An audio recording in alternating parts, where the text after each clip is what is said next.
बोलता ही रहूँ। हाँ देखें, हमारा जो लास्ट चैप्टर चल रहा था उसी के बारे में आज बात करेंगे। डेवलपमेंट को लेकर हमारा चैप्टर चल रहा था। उसमें जो है मैंने आपको सबसे पहले इस चैप्टर के अंदर बताया था कि एक्चुअली जो है हम डेवलपमेंट किसे कहते हैं, और मैंने बताया कि डेवलपमेंट के अंदर ग्रोथ जो है वो पहले से इंक्लूड होती है। उसके बाद मैंने आपको बताया था कि हम लोग क्या करते हैं, वर्ल्ड के जितने भी नेशन हैं उनको कंपेयर करने का काम करते हैं। कंपेयर करने के लिए 3 कैटेगरीज हमने बना रखी है। एक ही कैटेगरी में डेवलपिंग नेशन आते हैं, एक कैटेगरी में डेवलप्ड आते हैं, और एक जो लास्ट कैटेगरी है जिसमें अंडर डेवलप्ड या फिर बैकवर्ड नेशन होते हैं। ऐसा कुछ जो है कंपैरिजन करने का क्राइटेरिया मैंने आप लोगों को बताया। फिर मैंने आपको कहा था कि आप लोग जो ये कंपेयर कर रहे हैं, जो कंपैरिजन कर रहे हैं, इसका बेस क्या लिया है। दैट मीन्स आप कैसे किसी नेशन को डेवलप या बैकवर्ड कहते हैं। तो उसके लिए फर्स्ट ऑफ ऑल पहला एफर्ट जो किया गया था, उस पहले एफर्ट में जो बेस लिया था वो कौन सा था, इनकम के बेसिस पर हमने जो है डिफरेंट नेशन को कंपेयर किया। अगर आपके पास दो पर्सन हैं उनको कंपेयर करना है तो जिस पर्सन की इनकम ज़्यादा वो ज़्यादा पावरफुल होगा और जिसकी कम वो लेस पावरफुल हो गया। उसी तरह यहाँ पर पर्सन की जगह हम जो है इनकम की बात करेंगे, और वो इनकम किसकी है, पर्टिकुलर एक नेशन की, एक कंट्री की इनकम की बात कर रहे हैं। और कंट्री की जो इनकम होती है उस इनकम को हम लोग क्या कहते हैं, नेशनल इनकम। दैट मीन्स सबसे पहले हम लोगों ने जो कंपैरिजन किया था वो किसके बेसिस पर किया था, नेशनल इनकम के बेसिस पर किया। क्लियर हो गई बात। और इसमें हमने ये बताया कि जिस नेशन का जो है नेशनल इनकम ज़्यादा है वो नेशन कौन से हो चुके थे, आपके डेवलप्ड नेशन हो गए थे, और जिनके जो है नेशनल इनकम जिनकी क्या थी, कम थी, वो किस में चले गए, बैकवर्ड में, या इसी को हम क्या कहते हैं, अंडर डेवलप्ड नेशन भी कहते हैं। आफ्टर दैट इनके बीच में जो बचा उस नेशन को हमने नाम दे दिया था कौन सा, डेवलपिंग नेशन। ये क्राइटेरिया हमारा पूरा हो चुका था।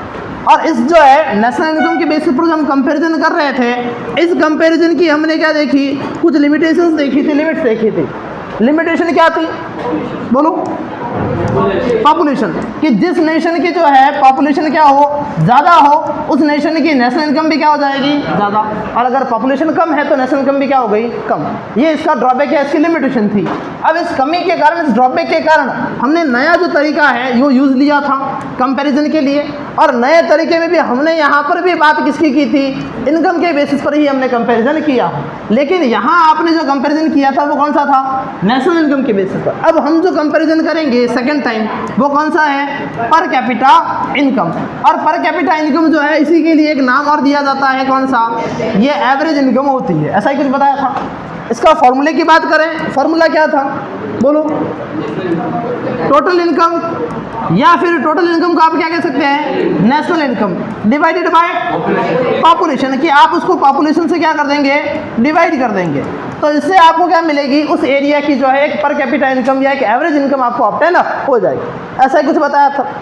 आफ्टर दैट इस पर कैपिटा इनकम में जो है कुछ लिमिटेशंस हैं, कुछ याद आई बातें। एक एग्जांपल मैं यहाँ लेना चाहूँगा आपकी बुक का, देखें आप यहाँ पर जो है इस एग्जांपल में अगर आप बात करें, आपके पास दो नेशन है, कंट्री ए और सेकंड कौन सा है, कंट्री बी। कंट्री ए की अगर पर कैपिटा इनकम की बात करें, सॉरी, एक पर्सन की जो है किसी एक पर्सन की एक मंथ की जो है इनकम की बात करता हूँ। जैसे एक पर्सन जो है कंट्री ए में वो 9,500 रुपीज़ अर्न कर रहा है। Same as it is second person यहाँ पर जो है वो कितना अर्न कर रहा है, 500।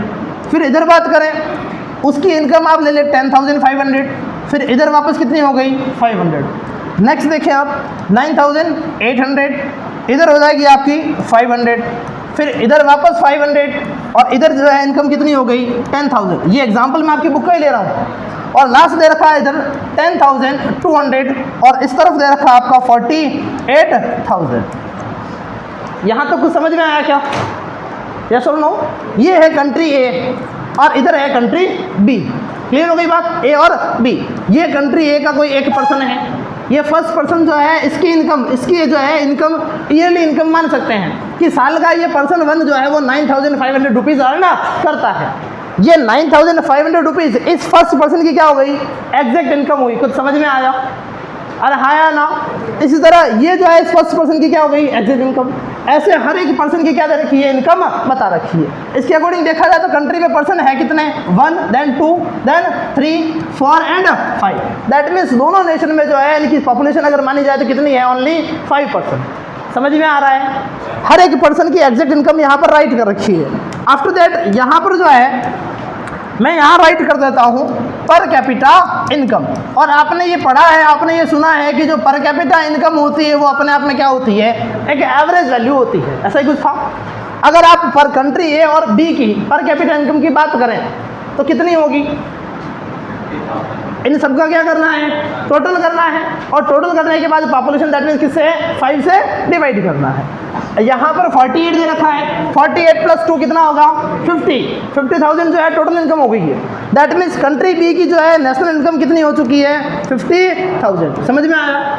अब इसको डिवाइड कर दूंगा, पॉपुलेशन कितनी, 5 से, 50,000 को 5 से डिवाइड किया कितना आया, 10,000। सिमिलरली कंट्री ए का भी जो है पर कैपिटा इनकम कितना होगा, 10,000 ही होगा।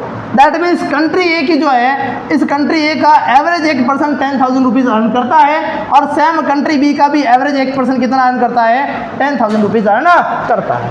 अब आप देखें यहाँ पर जो ये टेबल मैंने बनाई है, इस टेबल को आपको जो है ध्यान से समझना है। मैंने ये बताया कि पहले हम लोग जो कंपैरिजन करते थे, फर्स्ट कंपैरिजन किसके बेसिस पर था, नेशनल इनकम के बेसिस पर, और उसमें कुछ लिमिटेशन थे, इसको हमने क्या कर दिया, क्लोज कर दिया। आफ्टर दैट अगला जो हमने क्राइटेरिया यूज लिया है वो कौन सा है, पर कैपिटा इनकम का। अब देखें इसको, पर कैपिटा इनकम के अकॉर्डिंग देखा जाए तो कंट्री ए और कंट्री बी का डेवलपमेंट कैसा है, सिमिलर है, यस और नो, कि जितना कंट्री ए कमा रही है उतना ही कंट्री बी भी क्या कर रही है, अर्न कर रही है according to per capita income. और दोनों का जो है डाटा वो कितना था, 10,000 जो है वो इक्वल था। यही बात हमने देखी।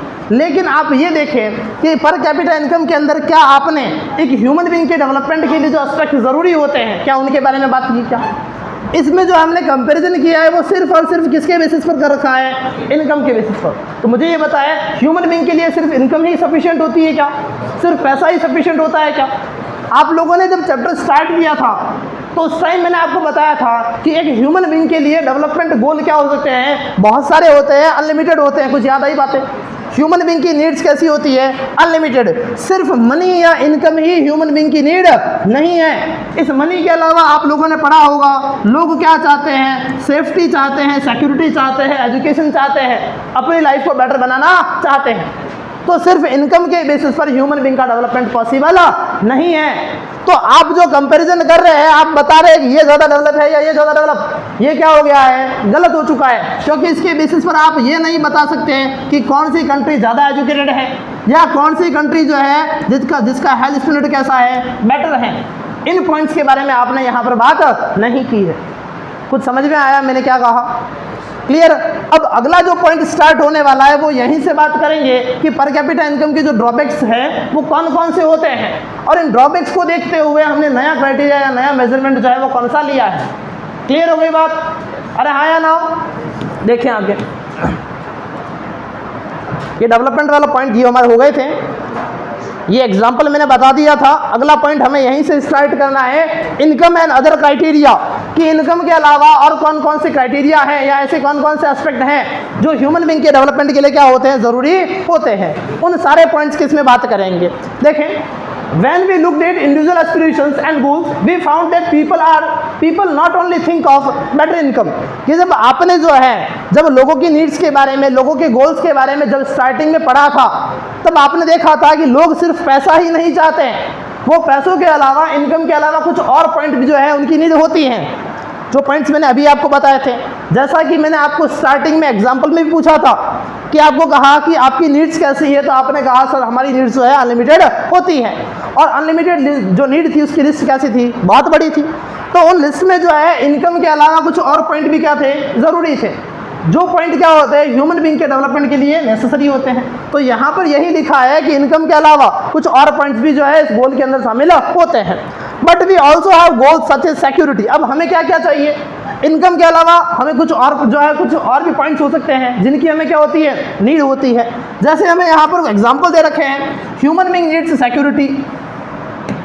देखें, सिक्योरिटी चाहिए, रेस्पेक्ट है, इक्वलिटी, ये सारे पॉइंट्स जो है हमारे डेवलपमेंट के गोल में इंक्लूड होते हैं। Similarly when we think of a nation, कि यहाँ पर ये जो पॉइंट्स आपने लिखे हुए हैं कि ह्यूमन बीइंग को सिक्योरिटी चाहिए, रेस्पेक्ट चाहिए, फ्रीडम चाहिए, ये तो एक ह्यूमन बीइंग की बात की, एक इंडिविजुअल पर्सन की बात की है। तो इसी तरह आप बात किसकी करेंगे, जब आप एक नेशन की बात करें या पर्टिकुलर किसी रीजन की बात करें, वी में besides average income think of other equally important attributes, कि उस समय जब आप कंट्री की बात करेंगे तो कंट्री में जो है एवरेज इनकम, दैट मीन्स कौन सी इनकम है ये, पर कैपिटा इनकम। इस पर कैपिटा इनकम के अलावा कुछ और पॉइंट भी जो है उनकी भी हमें क्या होती है, कुछ और एट्रीब्यूट जो है उनकी भी हमें नीड होगी। समझ में आया? अरे हाँ या ना?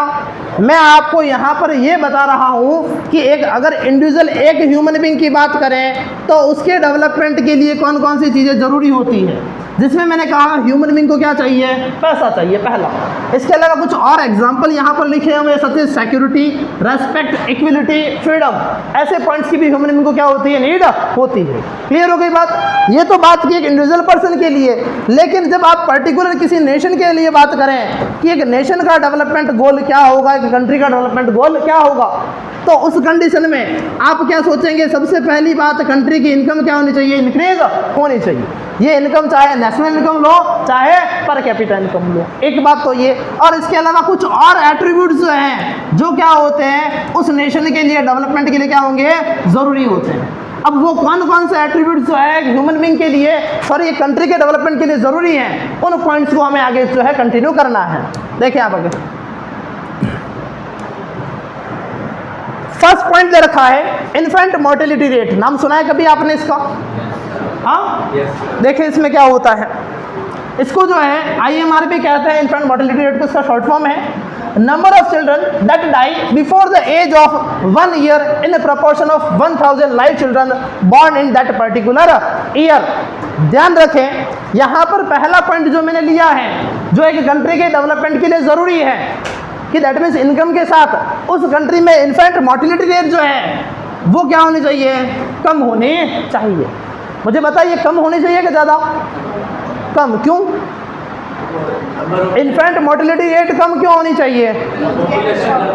इसका मतलब अगर जिस कंट्री में इन्फेंट मोर्टेलिटी रेट कम है दैट मीन्स उस कंट्री का जो हेल्थ स्ट्रक्चर है, जो हेल्थ स्टैंडर्ड है वो क्या है, वेल डेवलप है, व्यवस्थित बना हुआ है, हेल्थ फैसिलिटी लोगों तक पहुंच रही है। समझ में आई बात? अब पहले ये देखें कि इन्फेंट मोर्टेलिटी रेट कहते किसे हैं। देखें आप, इसमें लिख रखा है कि जनरली जो है जब बच्चा जन्म लेता है तो जन्म लेने से उसकी एज कब तक, 1 ईयर की एज तक कितने बच्चों की जो है क्या हो जाती है, डेथ हो जाती है। कुछ समझ में आया मैंने क्या कहा? एक बच्चा जन्म ले रहा है 0 ईयर्स या 0 मंथ कहेंगे, 0 मंथ से 1 ईयर की एज कंप्लीट करने तक हो सकता है बहुत सारे बच्चों की क्या हो जाती है, डेथ हो जाती है। उसके पीछे रीज़न क्या है कि उनको प्रॉपर हेल्थ जो है वो डेवलप वहाँ नहीं मिल पाती, प्रॉपर न्यूट्रिशन जो है बच्चों को नहीं मिल पाता। तो जितने बच्चों की डेथ हो रही है, कितने प्रोपोर्शन में, 1000 बच्चों में से जितने बच्चों की डेथ हो जाती है तो उनका एक परसेंटेज निकलेगा, एक रेशियो निकलेगा। वही रेशियो या वही परसेंटेज क्या कहलाएगा, इन्फेंट मोर्टेलिटी रेट कहलाएगा। किसी को समझ में नहीं आया तो पूछ सकता है, यस और नो? क्लियर हो गया? चले आगे। अब अगर किसी कंट्री का इन्फेंट मोर्टेलिटी रेट क्या है, लो है, दैट मीन्स कम बच्चों की क्या हो रही है, डेथ हो रही है। इसका मीनिंग क्या है कि उस कंट्री का जो हेल्थ स्टैंडर्ड है, जो मेडिकल फैसिलिटीज़ है वो वहाँ पर क्या है, बेटर है। और अगर किसी कंट्री का इन्फेंट मोर्टेलिटी रेट ज़्यादा होगा तो ये बताएगा कि वहाँ डेथ भी क्या हो रही है, ज़्यादा। और इसका मीनिंग क्या हो चुका है कि वहाँ पर मेडिकल फैसिलिटी अवेलेबल नहीं।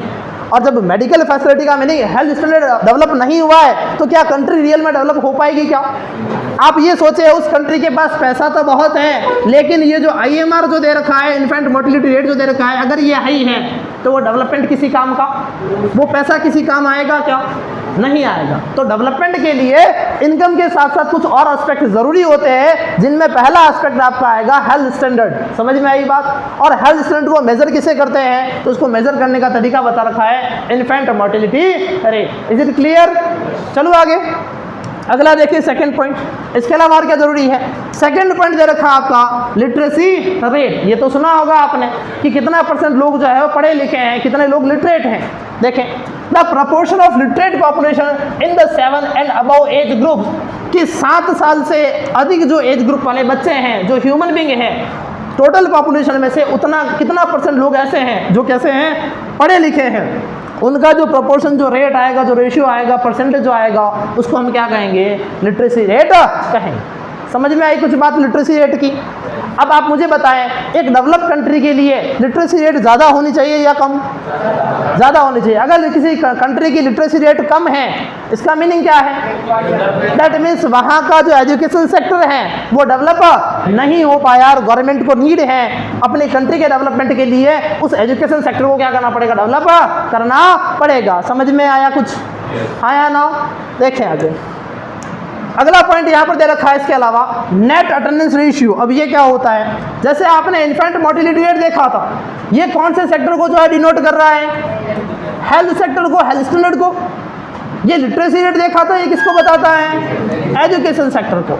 नेट अटेंडेंस रेशियो भी जो है वो किससे, वो भी किससे रिलेटेड है? एजुकेशन सेक्टर से ही रिलेटेड है। इसका मीनिंग क्या है देखें, total number of children of age group 14 and 15 years attending school is percentage of total number of children in the same age group। इसका मीनिंग ये है कि 14 से 15 जो ईयर का है, जो एज ग्रुप के जो बच्चे होते हैं, समझना ध्यान से कि 14 से 15 तक जो एज ग्रुप है, इस ग्रुप में जितने टोटल बच्चे हैं कंट्री में, उनकी जितनी टोटल पॉपुलेशन है उसमें से कितना परसेंट बच्चे जो है स्कूल अटेंड करते हैं। कुछ समझ में आया? आप 14 से 15 माना 100% मान लें, उस 100% में से कितना परसेंट बच्चे स्कूल आते हैं, वो परसेंटेज जो निकलेगा, जो रेशियो निकलेगा, वो क्या कहलाएगा? Net attendance ratio. समझ में आया? अरे हाँ या ना? ये एज ग्रुप जरूर ध्यान रखें। जैसा आपने IMR इन्फेंट मोर्टेलिटी रेट में देखा था, एज ग्रुप कितना था? टिल 1 ईयर, 1 साल तक, यही देखा था। फिर आपने लिटरेसी रेट देखा, लिटरेसी रेट में जनरली जो है यहाँ पर किसकी बात करेंगे? एज ग्रुप 7 से अबव चलेगा। ओके, और इधर बात करें नेट अटेंडेंस रेशियो में, इसमें 14 से 15 ईयर का एज ग्रुप देखा जाएगा। इसमें से टोटल में से कितना परसेंट बच्चे स्कूल अटेंड करते हैं, वो परसेंटेज आपका क्या कहलाएगा? नेट अटेंडेंस रेशियो कहलाएगा। समझ में आए 3 पॉइंट? अभी तक इन 3 पॉइंट के थ्रू मैंने 2 जो है बड़े हेडिंग समझा दिए हैं, एक तो हेल्थ और दूसरा कौन सा? एजुकेशन। अब आप ये बताएं, ये जो नेट अटेंडेंस रेशियो जो मैंने राइट किया है, ये कंट्री के डेवलपमेंट के लिए हाई होना चाहिए या लो? इन दोनों पॉइंट्स में क्या होना चाहिए? हाई। और ये पॉइंट कैसा होना चाहिए? लो। क्लियर? अगला पॉइंट देखें, लाइफ एक्सपेक्टेंसी। ये क्या होती है? ये सुना है आपने लाइफ एक्सपेक्टेंसी एक टर्म, कि एक कंट्री में वहाँ के लोग जो है वो एवरेज कितने ईयर तक जीते हैं, कितनी एज तक जो है वहाँ के लोग सर्वाइव कर पाते हैं, वो कहलाता है लाइफ एक्सपेक्टेंसी। समझ में आया? यहाँ पर लिखा है average expected length of life of a person at the birth, कि जन्म के बाद एक पर्सन जो है कितने साल तक एवरेज जिएगा। पूरी कंट्री की एक एवरेज निकाली जाती है, उस एवरेज को हम लाइफ एक्सपेक्टेंसी कहते हैं। अब आप मुझे ये बताएं, ये लाइफ एक्सपेक्टेंसी जो मैंने यहाँ राइट कर रखा है, इसका रेशियो जो है वो लो होना चाहिए या हाई? हाई होना चाहिए। हाई अगर होगा तो किसको शो करेगा? कौन से सेक्टर को, कौन से बड़े टॉपिक को कवर करेगा? Health, education. ये भी बताएगा किसको? हेल्थ को। तो यहाँ पर कुल मिला के सीधी सी बात है, हेल्थ से रिलेटेड एक तो पॉइंट ये हो चुका है लाइफ एक्सपेक्टेंसी, और एक कौन सा हो चुका है? Infant mortality rate. 2 point clear हो गए। और अगली बात, हेल्थ के अलावा मैंने किसकी की थी? एजुकेशन सेक्टर की। और एजुकेशन को बताने वाले 2 हेडिंग कौन से हो चुके हैं आपके? लिटरेसी रेट और नेट अटेंडेंस रेशियो। समझ में आया?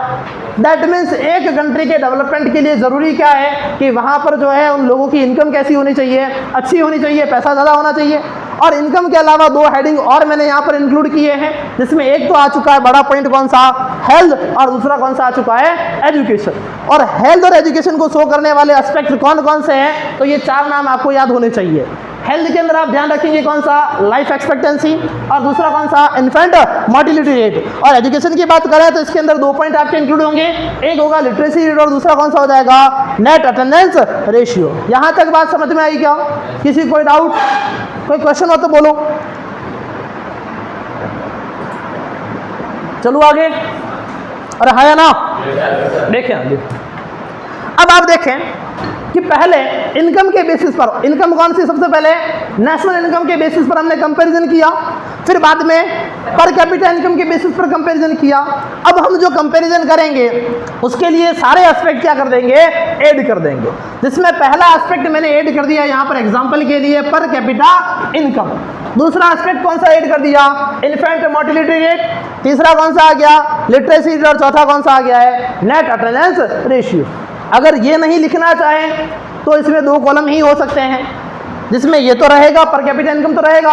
एक तरफ आप ले सकते हैं हेल्थ सेक्टर और दूसरी तरफ ले सकते हैं एजुकेशन सेक्टर। समझ में आया कुछ बात? अब यहाँ पर ये एग्जाम्पल क्या है, इस एग्जाम्पल को देखें। कुछ स्टेट्स के नाम लिखे हुए हैं टेबल में। एक स्टेट है आपके पास हरियाणा, अगला है केरल और दूसरा कौन सा है, बिहार। अगर आप इनकी पर कैपिटा इनकम की बात करें तो इन तीनों स्टेट की पर कैपिटा इनकम यहाँ पर दे रखी है। एक बार के लिए आप ऐसा करें, इन पॉइंट्स को, इन कॉलम को छोड़ दें, इन कॉलम की बात हम नहीं करते। एक बार अगर कंपैरिजन करें, किसके बेसिस पर कर सकते हैं, पहले पर कैपिटा इनकम के बेसिस पर कंपैरिजन कर सकते हैं, जैसा कि हमने पहले भी किया था। अब आप मुझे बताएं, इन पर कैपिटा इनकम के बेसिस पर कौन सा नेशन जो है वो ज़्यादा डेवलप है, कौन सा स्टेट ज़्यादा डेवलप है? ऑब्वियसली जो हरियाणा है उसकी पर कैपिटा इनकम क्या है, मैक्सिमम है, इस कारण उसको हम क्या मानेंगे, डेवलप। और कौन सा स्टेट बैकवर्ड हो रहा है, बिहार। ये जो कंपैरिजन किया वो सिर्फ किसके बेसिस पर किया, पर कैपिटा इनकम के बेसिस पर। अब इसमें कुछ डिस्पैरिटीज हैं, आपने पढ़ा होगा कि पर कैपिटा इनकम क्या करता है, उसकी लिमिटेशन क्या है, इट हाइड सम डिस्पैरिटीज। ये कुछ डिस्पैरिटीज को क्या करता है, हाइड करता है। अब कौन कौन सी कमियों को हाइड कर रहा है, वो कमियां यहाँ पर मैंने जो है आगे क्रॉस कर रखी है, आपको बता रखा है। एक पॉइंट आ गया आपका इन्फेंट मोर्टेलिटी रेट। अब इसको अगर देखें, आपने यहाँ पर जो है पर कैपिटा इनकम के बेसिस पर हरियाणा को तो वेल डेवलप बताया और बिहार को लिस्ट डेवलप बताया, यही बात की थी। अब आप इन्फेंट मोर्टेलिटी रेट पे चले जाए, इधर देखें हरियाणा में पैसा ज़्यादा है लेकिन इन्फेंट मोर्टेलिटी रेट भी क्या है, ज़्यादा है, और इससे भी ज़्यादा किसकी है, कुछ समझ में आया, क्लियर? अब ये तो बात की इन्फेंट मोर्टेलिटी रेट की। अब इसके बाद लिटरेसी रेट की बात करें, ज़्यादा लिटरेट कौन है, यहाँ पर आपको कुछ अंतर समझ में आएगा। इधर जो है ज़्यादा लिटरेट जो है कौन सा स्टेट आ चुका है, केरल। अब हमने तो केरल को तो बेचारे को किस में क्या काउंट कर दिया, डेवलपिंग में, किसका डेवलपमेंट अभी तक चल रहा है। और अगर आप एजुकेशन के बेसिस पर बात करें तो सबसे ज़्यादा डेवलपमेंट किसका हुआ है, केरल का ही हुआ। तो सिर्फ इनकम के बेसिस पर कंपेरिजन करना क्या हो जाएगा, रॉन्ग हो जाएगा। उसमें और भी एस्पेक्ट आपको इंक्लूड करने पड़ेंगे। ये आपका लिटरेसी रेट आया। फिर नेट अटेंडेंस रेशियो की बात करें तो ये भी मैक्सिमम किस में है, केरल में ही है। इस कारण अगर इन सब पॉइंट्स को साथ मिलाकर अगर देखें तो इनकम ही जो है, सीधी सी बात इस इंडेक्स का समरी ये है कि इनकम ही ह्यूमन बीइंग के डेवलपमेंट का बेस नहीं होता। ह्यूमन बीइंग के डेवलपमेंट के लिए इनकम भी ज़रूरी है, बट उसके साथ ये पॉइंट्स होना भी चाहिए, क्लियर? इस तरह से जो है डेवलपमेंट को मेजर करने के लिए जो है लिस्ट बनाई जाती है, इंडेक्स बनाई जाती है, और फिर हम जो है एट लास्ट सारे पॉइंट्स को मिलाकर बताते हैं कि कौन सा स्टेट डेवलप है और कौन सा डेवलप नहीं है, या कौन सा नेशन जो है ज़्यादा डेवलप है या कौन सा बैकवर्ड है। कुछ समझ में आया क्या, हाँ या ना? आपको सारी स्टेप्स पता चली। सबसे पहले नेशनल इनकम लिया था, कुछ कमियां बता दी, ड्रॉबैक्स थे उसको छोड़ दिया। फिर पर कैपिटा इनकम पाए, उसकी कुछ कमियां थी उसको छोड़ा। उसके बाद किस पर आ चुके हैं, इन सारे एस्पेक्ट को मिलाया है, जिसमें कौन कौन से हैं, इनकम के साथ हेल्थ और दूसरा कौन सा, एजुकेशन। यहाँ तक बात क्लियर हो गई? देखें आगे। Table gives the per capita income of Haryana, Kerala and Bihar. इस टेबल में जो है 3 स्टेट की आपको पर कैपिटा इनकम दे रखी है। We can take it to be the per capita income of the state. We find that of the 3 कि इन स्टेट्स की जो है पर कैपिटा इनकम देखने के बाद हमें क्या क्या जो है कैलकुलेशन मिलती है। देखें, फर्स्ट दे रखा है हरियाणा हैज द हाईएस्ट पर capita income and Bihar is at the bottom. कि पर कैपिटा इनकम के बेसिस पर बात करें तो हरियाणा जो है वो वेल डेवलप है और बिहार क्या हो गया, बैकवर्ड। फिर उसके बाद this means that on an average a person in Haryana earn ₹2,36,147 in 1 year. ये इंडेक्स की ही बात यहाँ पर हो रही है। इस इंडेक्स में ये दे रखा है कि अगर आप पर कैपिटा इनकम के बेसिस पर बात करें तो हरियाणा का एक पर्सन एक साल में एवरेज जो है कितने रुपीस अर्न कर रहा है, 2,36,147 रुपीज एक पर्सन एवरेज अर्न करता है। ये बताती है कौन, पर कैपिटा इनकम बताती। इसी तरह यहाँ पर जो है केरल का दे रखा है, अगला किसका दे रखा है, बिहार का। आगे देखें, so if the per capita income was to be used as the measure of development, कि अगर इस तरह से पर कैपिटा इनकम को जो है डेवलपमेंट के लिए आप यूज करें तो आप क्या पाएंगे, Haryana will be considered the most developed and Bihar at the list developed state of the 3, कि इनमें से हरियाणा सबसे ज़्यादा डेवलप होगा और बिहार बिल्कुल पीछे चला जाएगा, बेचारा बैकवर्ड हो जाएगा। आगे देखें, but if we observe Kerala is a better place to live because it has low infant mortality rate. लेकिन अगर इस टेबल को हम ध्यान से देखें तो केरल में जो है इन्फेंट मोर्टेलिटी रेट क्या है, बिल्कुल ही लो है। इसके कारण केरल क्या होगा, एक बेटर प्लेस हो गया ह्यूमन बीइंग के रहने के लिए। अगला दे रखा है दीज सोर्स बिसाइड्स इनकम, ये इंडेक्स ये बताती हैं कि इनकम के साथ साथ क्या क्या चीजें जरूरी है और other goals are equally important, कि ह्यूमन बीइंग के या कंट्री के डेवलपमेंट के लिए इनकम के साथ कुछ और भी गोल्स क्या होते हैं, जरूरी होते हैं। क्लियर? देखें आगे। अब इन सारे पॉइंट्स को मिलाकर मैंने आपको कहा था कि हम लोग जो है कंपैरिजन करेंगे। अब इन सारे पॉइंट्स को मिलाकर जब कंपैरिजन किया जाएगा तो एक बड़ी सी इंडेक्स बनेगी इस तरह से, जो भी ऊपर एग्जांपल में रखा था। उस इंडेक्स को जो है जो नाम दिया जाता है वो यहाँ पर लिखा है ह्यूमन डेवलपमेंट रिपोर्ट, या फिर उसी को हम ह्यूमन डेवलपमेंट इंडेक्स भी कहते हैं। समझ में आया? एग्जाम में ये क्वेश्चन पूछा जाता है, इसकी फुल फॉर्म एग्जाम में पूछी जाती है, ध्यान रखें। HDI मैक्सिमम आता है। HDI का मतलब क्या है? Human development index. पहला पॉइंट समझ में आया।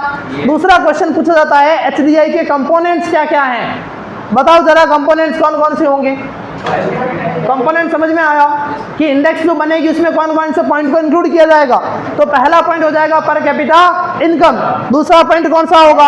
हेल्थ, तीसरा कौन सा होगा? एजुकेशन। और हेल्थ और एजुकेशन को बताने के लिए कौन कौन से सब पॉइंट्स इसमें इंक्लूड किए जाते हैं? हेल्थ के लिए आता है कौन सा?